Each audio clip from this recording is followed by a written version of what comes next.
okay? Now, let me share with you what gave me such a bold, courageous attitude.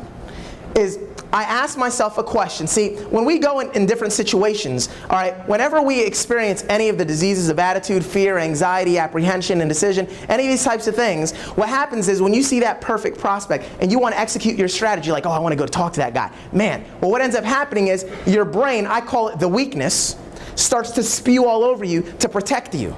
Because you don't like to get out of your comfort zone. A muscle doesn't like to burn. The lactic acid, when it builds up when you're working out, it burns, it's uncomfortable. That keeps a lot of people away from working out.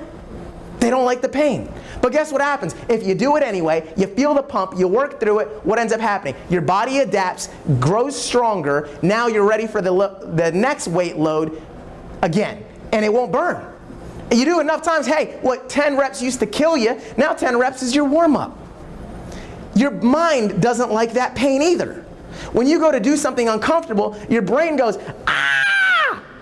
Oh my God, you're not going to go talk to this guy. And then guess what happens? Everything that's ever happened to you in your life is embedded deeply in your brain. It is. We just have, like Fred says, he goes, you know, memory recall difficulties. There's no good or bad memory. I mean, no one has a bad memory. You just have a bad ability to access your memory. So it's all in there. So a lot of times why some people are shy, they go, well, you know, I'm shy, and, you know, I don't like talking to strangers. Here's why. Because when you were 5 years old, you went to go talk to a stranger in a supermarket, and your mom slapped you on the wrist. Don't talk to strangers. Don't do that. So your brain felt pain, you got reprimanded by someone that loved you, and all of a sudden, link. Ouch. Pain is associated with talking to strangers. Now, does it hurt to talk to a stranger? Does it hurt? Has anyone like just approached someone and then if somehow physical damage occurred to your body? You know, you just said, hey, how's it going? And you're like, ow, oh God. Like you had a shock collar or something. Has that ever happened to anyone? No. You know, but pain, it's all in your brain, right? It's in your brain. So guess what ends up happening? You have all of these links throughout your life that affect you every single day of your life. Everything. You go to talk to that, you know, beautiful young lady over here, and you say, oh my gosh, you know, I want to go approach that girl. You know, I'm single, she's standing there, you know, same thing. She's in the supermarket, I want to go talk to her. But you look at her, she's like, man, she's so beautiful, I want to go talk to her. But you know what? All of a sudden you remember, man, I talked to a beautiful girl when I was 10 years old, and that girl, you know, told me, no, you're ugly and have cooties. You created a link. And you go, oh God, talking to beautiful girls, it hurts, because that hurt my emotions. So maybe you did that a couple times, maybe you got rejected a few times, now you're scared to death to do that thing. If you ever run across people that have got unbelievable confidence, here's why. They developed stories where they had experiences that ended up being positive. Now they've got pleasure linked to doing the thing. So let me share with you how you can now create positive links for every area of your life. You ready for this? This is how you're going to crush through fear, be able to approach anyone, increase your confidence, and you're going to be an absolute animal in the marketplace and in everything you do. You ready for it?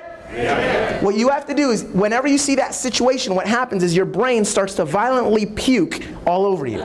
You know, you want to go prospect that person. All right, I remember when I prospected this one gentleman, you know, he was driving an Escalade, and I was in a crappy little Saturn that had a crack in the front fender. He was dressed up. I was dressed down on the way to the gym. I was wearing a cutoff shirt. All right. Now, he looked successful. He was talking on the cell phone, and he was on the phone. He was busy. So I saw him. My brain goes, ooh, that guy looks pretty sharp. You should go talk to him. And then all of a sudden my brain goes, no! The weakness spoke up, started to puke. He's on the cell phone. You didn't interrupt him. That's rude. You can't do that. You know you can't do that now. And he's walking in the other direction. You can't interrupt someone in the water. You just look weird. You know, oh, plus he's driving an Escalade and you're driving a little crappy car. Hey, he's dressed up and you're dressed down. It isn't going to work. You're not good enough. You can't talk to that guy. All that stuff happens literally in seconds, like milliseconds. You don't even know what's going on. Your brain just gets this surge. It's this rush. It's this, and that's what it sounds like. Everyone go, that's the sound of your puke. So then here's what ends up happening. Here's what ends up happening. The only way you can interrupt that pattern of thinking is by asking yourself a different question. If you want different results, simply ask different questions. The question that I've come up with, which has absolutely changed my life, is what would I do if I was 10 times bolder? Because what's happening is, when the minute you ask that question, you interrupt all of the puke, because your brain can't maintain those multiple thoughts. It can't answer a question while also talking and puking on you, right? So what happens is, the minute you're puking, it's going, you can't do this, and that's not appropriate. Oh, she's saying, wait, what would I do if I was 10 times bolder? And then all of a sudden, you ask the question, your brain comes up with an answer. It goes, well, if you were 10 times bolder, you'd go interrupt that guy's cell phone conversation. You'd walk over there, you'd say something, interrupt the cell phone conversation. 10 times bolder, you'd tell him to hang up the phone. You would say, hey, listen, can you hang that up? I got something important to talk to you about. You do that, regardless of what car you're driving, regardless of how you're dressed, or what car he's driving. You'd interrupt him, and you'd go ahead and ask him if he keeps his options open or whatever it is you want to say. So guess what? The minute you interrupt that pattern, you get your aha moment. So everyone snap, and then pop. That's a pattern interrupt. And you're creating emotion. You're changing your physiology. So what I do is anytime I get in a situation, say, hey, what would I do if I was 10 times bolder? You'd go up and you talk to him. Aha, got it. Boom, I'll do it. I got it, I'll do it. I got it, I'll do it. Answer, action. Answer, action.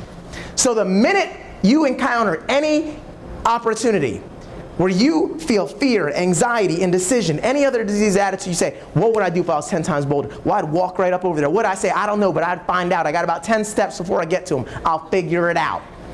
Because it's not about the strategy, it's about the state, and it's about the story. So you know what? I walked over to him. He's my all-time top producer, Jeremiah Barnett. Absolutely. See, this is not a business thing, this is a life thing.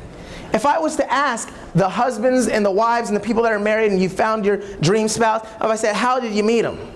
Well, you probably saw him, you laid eyes on him, they were probably like, oh man, this person's gorgeous, or whatever the case is. You're like, man, so you got a fork in the road. I could go ahead and, let the weakness puke on me. You can't do that, it's not appropriate, he probably has a boyfriend anyway. Or you could go, hey, what would I do if I was 10 times bolder? Why don't I just go up there and say something? I'll just try, just see what happens.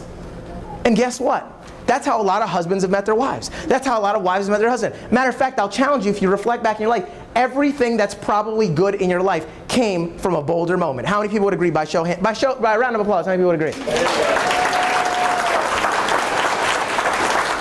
Right?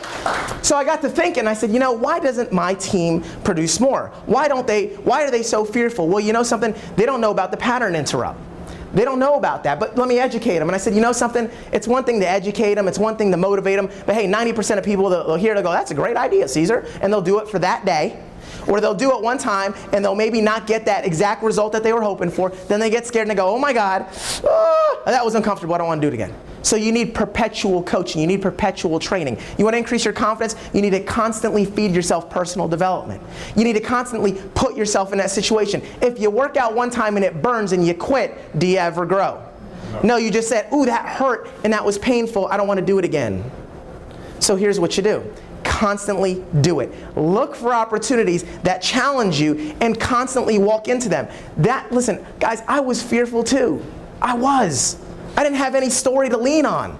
It's the reason why some people come in here like Jennifer and Amy and so many other success stories, and you know something? They come in with a tremendous amount of confidence. Why? Because they have a great story. They say, hey, listen, my story is I'm successful. I'm a top real estate person. I'm a top insurance person. I'm a top mortgage person. So here's my story. I'm a stud. Prepaid, I'm going to get in this thing and crush it. Do you think then that affects their state? They're stronger in their everyday approaches. They say the same words as you and me, but their state is better. Their chest is up. They're confident.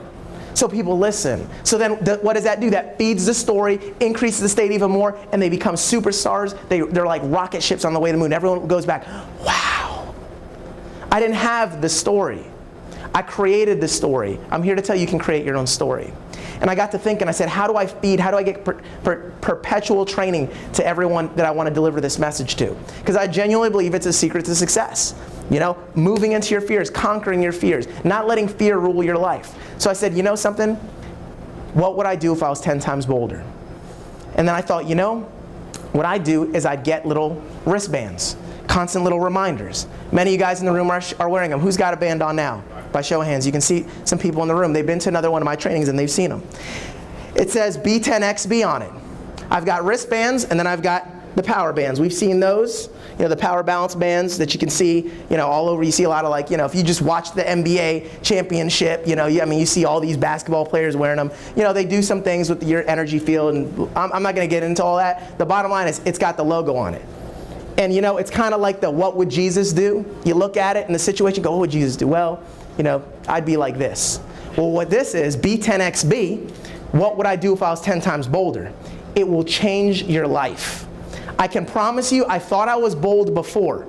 Before I got the bands, I thought I was bold. I had no idea how chicken I really was. Just putting it out there.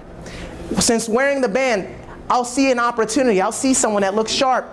And what it does is it constantly reminds me, I call them perpetual coaching bands, because they serve as a perpetual coach to walk. Like if I could walk on your, if I could walk behind you every single day and say, ooh, there's an opportunity, go. How strong do you think you'd be and how fast? Right? So guess what? The reason people don't do things like this is they associate pain with getting out of their comfort zone and pleasure with staying in it. So here's how you change that link psychologically. You wear the bands, and whenever you're in a situation, you say, hey, what would I do if I was 10 times bolder? And whatever your brain comes up with, you do it. Right? First answer, got it, I'll do it, and you're moving. Motion creates emotion. You got to get moving as soon as you think of it. Now, if you don't do the thing, if you see the person, you go, oh, man, that's a sharp person. You know, I was talking to Trey. And you know, Trey got the band, and you know, he told me, he said, man, these things work. I was going into my dorm room, right, and I saw these two guys, and I was like, nah, you know, because here's what we do. The story's always pretty, right? The story's never like, oh, I'm scared. The story's always like, you know, they're probably not interested, and they're walking that way, and yeah, it's not appropriate, and look, they don't even look that sharp anyway, right? Right? Because we have to soothe our subconscious mind, so we say things like that. So guess what? But then he walked and he looked at his band. What would I do if I was 10 times bolder? And he goes, oh man, if I was 10 times bolder, I'd go talk to him. So guess what he did? Everyone say, about face. About face. And he went and did it. Now it's not, what happens as a result of the bolder moment is not what's relevant. What's relevant is that you stepped into your fear, that you created another link, that you developed more confidence for yourself. And every time you do that, you're pumping weights, And then what happens is after a while, you create a new story for yourself. You go, man, I could go up and I could talk to anyone, it's nothing. Now if you don't do it, what you do is you stretch it back, real good like this, and you go, pop. And it'll sting, and you'll go, whoo. But guess what will happen? Now you have created a subconscious link. Now you have new neuro associations with pain and pleasure. Now you view an opportunity where you could have been bolder and you didn't take it, you all of a sudden associate that to pain. So if you do that enough times, what happens is you see the moment, you have the opportunity, you don't do it, and you go, don't doing it equals pain, and you go do it. After a while, you don't even need to snap the band. You've done it enough times where just like you don't realize the reason you're scared to approach someone is because you got rejected 10 times when you were in middle school and your mom said this and this happened and the pretty girl told you no. Just like you don't realize it now, your brain isn't going to realize that the reason you're doing the bolder moment is because you're afraid of the snap. It's just there. It's just there unconsciously. So you see the moment, you go, I'm going to do it. And you're off and moving.